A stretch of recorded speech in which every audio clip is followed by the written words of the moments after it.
माननीय मुख्यमंत्री का किचन कैबिनेट का लोग जो था, महानायक वक्ता था, उनका पर्सनल सेक्रेटरी था, उनका पॉलिटिकल एडवाइजर था, ये सब लोग बहुत जोड़ तोड़ से लग रहे थे। इसके दौरान क्या हुआ कि वहाँ के पॉलिटिकल चेंज हुआ, तो राजनीति उल्टा दूसरा आया, तो उस दूसरा को फिर से इस लाइन में ले आने के लिए कुछ समय लगा, लेकिन आने वाला तो था ही। हम लोग को कॉन्फिडेंस था, वो उनका आंतरिक पॉलिटिकल बैलेंस मिलाना था। जब अभी एक मुख्यमंत्री, अभी नया मुख्यमंत्री आया, उसने अपना कैबिनेट पूर्ण किया, उसके दूसरे दिन हम लोगों ने शिला चलाया। दूसरे दिन ये होता है ना, ये पॉलिटिक्स और ब्यूरोक्रेसी का डिफरेंस। ब्यूरोक्रेसी देरी करते हैं, उनको सब प्रक्रिया पूरा करना है, कानून को फॉलो करना है, कहाँ कानून रोकता है, वो पॉलिटिशियन के हाथ कानून बनाने का अधिकार होता है। सही है, उसको पालन करना पड़ता है। इसीलिए ब्यूरोक्रेसी कुछ देरी करते हैं, रोकते हैं, और पॉलिटिशियन उसको खुलाती है, क्योंकि ये सांस्कृतिक अंतर संबंध का बात है, समान संस्कृति का देश का बात है, समुद्र से हिमालय पर्यंत का भारतवर्ष का बात है। ये हम लोगों का साझा संस्कृति है, हमारा पहचान है। सही है, इसमें कोई सीमा रेखा, राजनीतिक सीमा रेखा नहीं है, प्रदेश का सीमा रेखा, वो प्रांत का सीमा रेखा, जिला का सीमा रेखा, नगर का सीमा रेखा, इसमें कुछ नहीं लगेगा। ये सब पॉलिटिकल इश्यू है। ये पॉलिटिकल इश्यू में ये नहीं जाएगा। ये तो ये सांस्कृतिक है, ये श्री राम प्रभु का साम्राज्य का बात है, ये राजर्षि भरत का साम्राज्य का बात है। इसीलिए इसमें किसी को दुविधा नहीं है। नेपाल के और भारत के जनता जो ग्रास रूट पे है, उन लोग इसको सीमा काटते नहीं है, उनको सीमा नहीं है। वो जो भगवान का सत्ता मानते हैं, उनको कोई सीमा नहीं है। इसीलिए इसको हम लोग नेपाल से बहुत दिलो जान से वॉलंटियरली, कोई इसमें कोई वो नहीं दिया है, हम भी वॉलंटियर लगा है। हम कोई अधिकारी पदाधिकारी कोई नहीं है, हम पदाधिकारी भी नहीं है, तब भी हम लोग लागे। जब उन लोगों को बाबा जी ने वो यहाँ से प्रस्ताव दिया, ट्रस्ट ने प्रस्ताव देने के बाद प्रधानमंत्री जी ने मुझे बोला कि मेरे तो अपना एक गंडकी पर था, काली गंडकी पर था, इसलिए मैंने इसको काफ़ी 7-8 साल लगा के अध्ययन किया था, और पैदल चल के ठाव सब देखा था। उन्हें पूछा कि कहीं इसका संभावना है शिला का, तो हमने बोला शिला का संभावना है, हम देखा देंगे। तो पहले पूर्व गृह मंत्री को लेके गए, पूर्व राष्ट्रीय योजना आयोग का उपाध्यक्ष जगदीश चंद्र पोखरेल को लेके गया, कभी किसको इंजीनियर लोग को, कभी जियोलॉजिस्ट लोग को, सबको मिलाया वो तब कैबिनेट से अप्रूव होने के बाद वो पहले पत्र तो उनको महाराज जी तो 2-3 बार वहाँ तो पहुँचे, पोखरा पहुँच के वहाँ के पहले बार हमने वो रामचंद्र बराल जी और मैं दोनों मिल के वहाँ के लेके कागबेनी मुक्तिनाथ तक पहुँच गए। विवाह पंचमी में प्रतीक शिला रख के उसको किया, क्योंकि प्रविधि और भावना अलग होती है। प्रविधि मिलाने में तो टाइम लगती है। एक ट्रेन, ये 55 टन का ट्रेन हमारे वहाँ मिलता नहीं था, वो इतना ढोने का साधन चाहिए, वो रास्ता राजमार्ग हाईवे तो नहीं है, वो सब जुटाने के लिए दिक्कत हुआ क्या है, उसने परीक्षा ली। सही है, तब भी ये हुआ, पास हुआ, परीक्षा में हम लोग पास हुए। अब ये शिला जो है राम के नगरी अयोध्या, ये विश्व के हिंदुओं को राजधानी अयोध्या पे पहुंचा है। इसमें तो हमको गौरव है। हम लोग ने दिया, हम लोग ने नेपाल में कुछ योगदान दिया अयोध्या को निर्माण के लिए, बहुत बड़ी बात है। तो आप 5 बजे अयोध्या कह रहे थे, ये तो 5 नहीं बजेंगे। आप लोगों ने चलिए आगे चलो। 5 से कितना वर्ष युद्ध किया ये लोगों ने, तो कितना बलिदान दिया, ये तो इसका तो कोई गिनती नहीं है। लास्ट में कुछ न कुछ तो हमें भी करना चाहिए। हमने भी कुछ किया, नेपाल ने भी कुछ किया कि श्री राम लला का मूर्ति बनाने का शिला हमारे साक्षात शालिग्राम के क्षेत्र से, साक्षात श्री हरि के क्षेत्र से हमने, और उसमें भी पुलह के क्षेत्र से, उसमें भी राजा भरत के जिसके नाम से भारतवर्ष रहा है उसके क्षेत्र से हमने शिलापट्टी के रूप में भेजा है। वही राजा रहेगा, अब वही राज करेंगे। अब कोई बहुत बड़ी बात आपने कहा, वही राज करेंगे। बहुत बड़ी बात आपने कहा। इसको कितना टाइम लग गया खोजने में? खोजने में तो देखिए, इसको एक इंच से आपको बताना बहुत मुश्किल हो जाएगा। वो मेरा जो दोस्त था वो रामचंद्र बराल जी, वो ऊपर की ओर मुस्तांग की ओर देखते थे, रिसर्च उनका PhD उधर था। वो देवघाट से मुक्तिनाथ तक का मैंने किया था। हम लोगों का करीब 5-7 वर्ष का तो हम लोगों का था हाथ में, वो तो अलग बात हुआ, हमको बैकअप में कुछ नॉलेज था।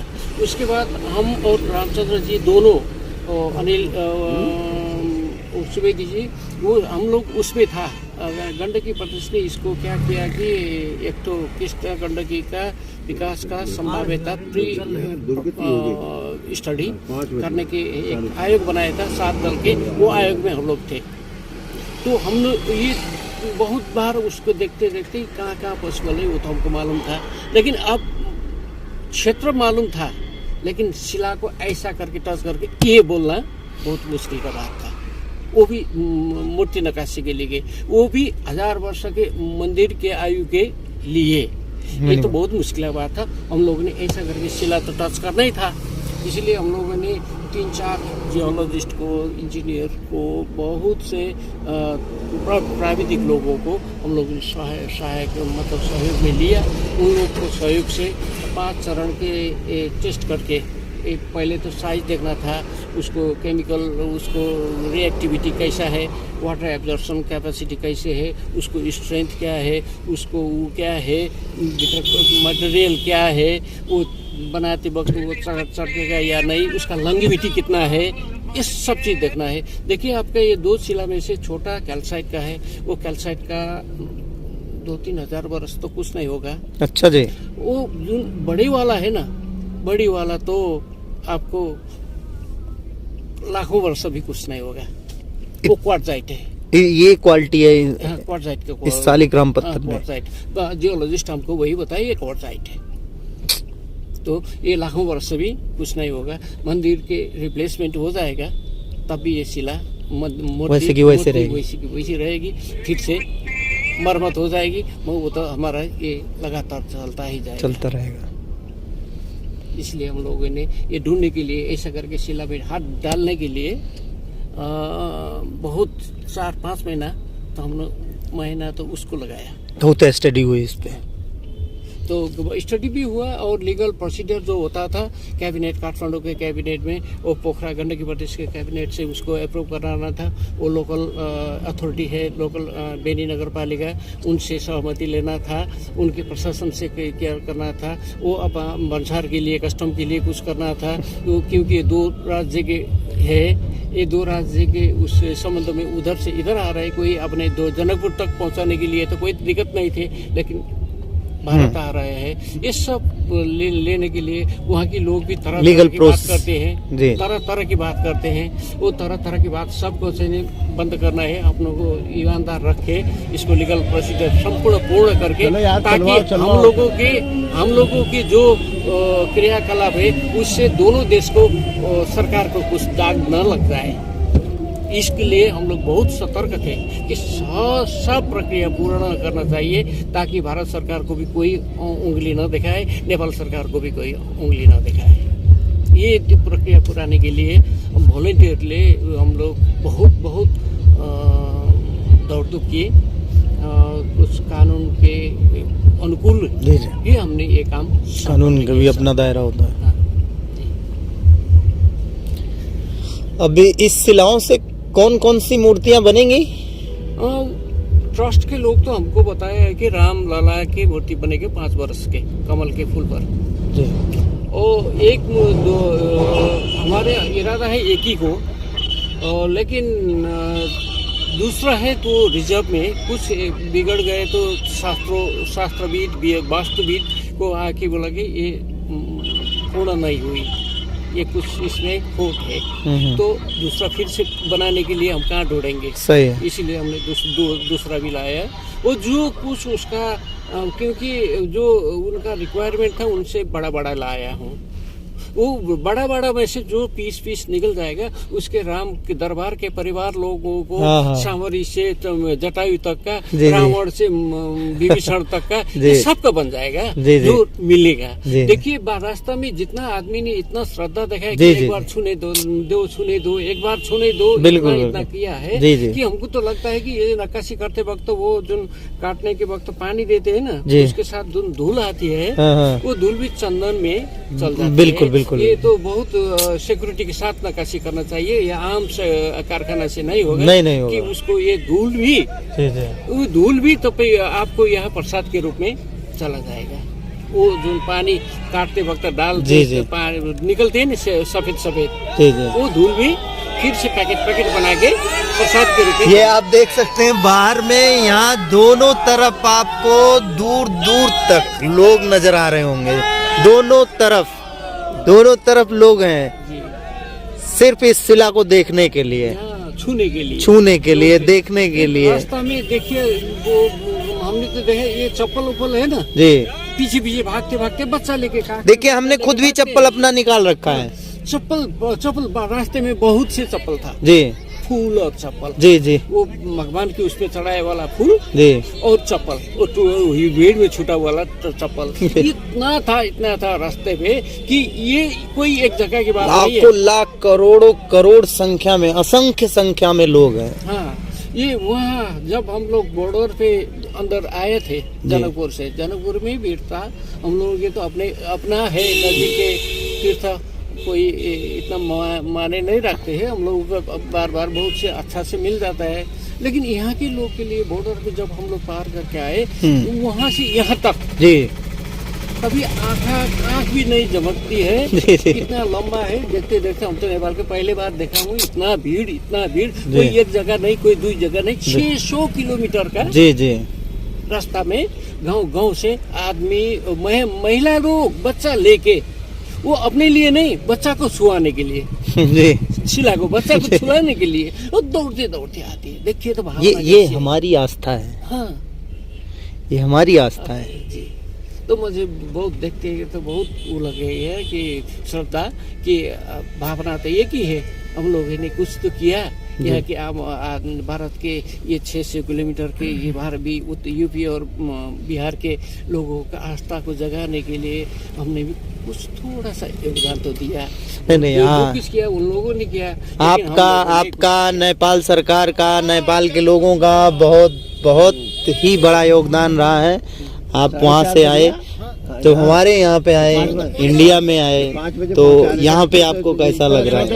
8 बजे भी नहीं पहुँचे। मैंने देखा ना अभी चलेंगे जब सीमा रेखा कोटते हैं, सीमा बनाते हैं, लेकिन ये तो नेपाल और भारत सीमा रहित देश है। सीमा तो है, राजनीति जल्दी भेजो, जल्दी आगे बढ़वाओ उसको। बंसार में पासपोर्ट भारत के नेपाल जाने के लिए पासपोर्ट चाहिए, नहीं नेपाल को बढ़वाओ जाने के लिए। इसने तो काम ही ये दिया है कि कुछ ये सीमा रहित का है, ये जो था अपना समान संस्कृति का। 300 किलोमीटर पैदल चला था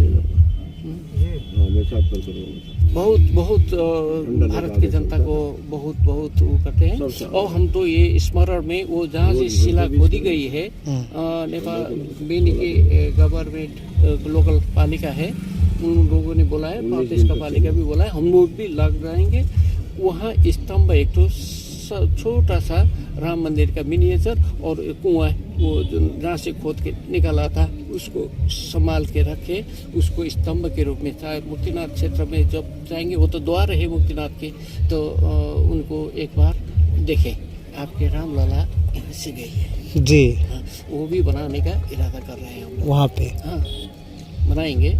एक जानकेश्वर शिवलिंग के लिए जनकपुर में एक शिला अतिरिक्त ले आया था, वो भी स्तंभ के रूप में रहेगा। जब जानकी मंदिर राम मंदिर को शिला हस्तांतरण दहेज में दे रहे थे, तो उसको स्मरण के रूप में एक जानकेश्वर शिवलिंग वहाँ रहेगा विथ ये ताम्रपत्र। ये सब विवरण लिख के वही रहेगा वहाँ पे। हाँ, ये रहेगा। ये भी इतना ही नहीं, हम लोग अवश्य अभी ये मेरा उद्देश्य ही शिला यात्रा का कहानी लिखने का है, इसीलिए तो मैं जनकपुर जाने वाला आदमी अयोध्या तक आया। आप इस पे डॉक्यूमेंट्री लिखेंगे, बुक लिखेंगे? हाँ, बुक लेके जरूर लिखेंगे। ये इतना महान काम किया है, ये अब कोई नहीं करेगा, पहले भी कोई नहीं किया। नहीं, लोगों के साथ पाया, साथ दे के साथ में हम जा रहे हैं। इनके ये जो आत्मा वृत्तांत बोले या यात्रा वृत्तांत बोले, वो लिखने के तो मेरे बहुत, अब इतना तो किया, अब पंकज भाई साहब का यात्रा वृत्तांत लिखने के लिए भी अब कलम चलाने तो जरूरी हो गया है।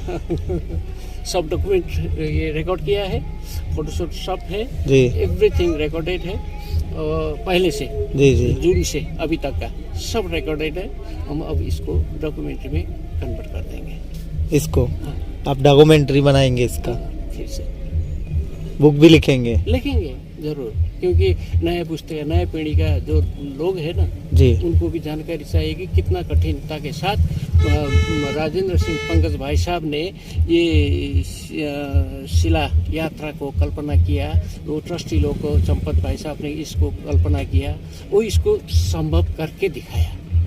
हम लोग तो उनको सहयोग किया। हम लोग तो हनुमान बोले या राम जी का बानर सेना का एक तो छोटा टुकड़ी हम लोग हुए। हम लोग कोई जिसको जो भूमिका था वो भूमिका, भगवान श्री राम के बानर सेना ने तो लंका को धराशायी कर दिया था। हम भी वैसे ही इन लोगों का सेना बन के आए। श्री राम का यात्रा इनने चलाया, और इनको यात्रा इस पर तो लिखना ही चाहिए ना। बिल्कुल तो मिल के लिखेंगे सब। कोई अपने फिर से बाद में आपको मिलेंगे, उसके मिलेंगे, किससे मिलेंगे, कोई ये तो आंखों देखा प्रत्यक्ष अनुभव किया हुआ यात्रा। जब भी आप डॉक्यूमेंट्री आप इसका बनाएंगे, जब भी आप किताब लिखेंगे, एक बार हमको जरूर बताइए। जरूर।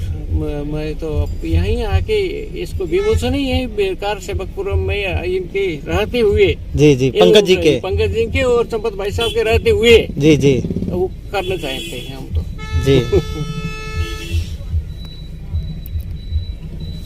ठीक है, जैसा कि आप लोग देखें, नाम आप एक बार हमको बता दीजिए अपना। मेरा कुलराज चालीस है, मैं पोखरा के रहने वाला हूँ, पोखरा नेपाल। जैसा कि आप लोग देखे भी कुलराज चालीस जी को, इन्होंने सारी चीज़ें आपको बताई, कैसे यहाँ से शिला लिया गया, कैसे लाया गया, क्या क्या तकलीफें आई, क्या क्या चीज़ करना पड़ा। बड़ा भारी भैया, इन्होंने तो बिल्कुल अंधी काट दी। और आगे भी जब वो अपनी डॉक्यूमेंट्री लिख रहे होंगे या कर रहे होंगे तो ज़रूर हम लोगों से संपर्क करेंगे और हमको बताएंगे। नमस्कार, आप लोग देख रहे हैं रिपब्लिक न्यूज़ टीवी। मैं अमर मणि मिश्रा, कैमरामैन संदीप।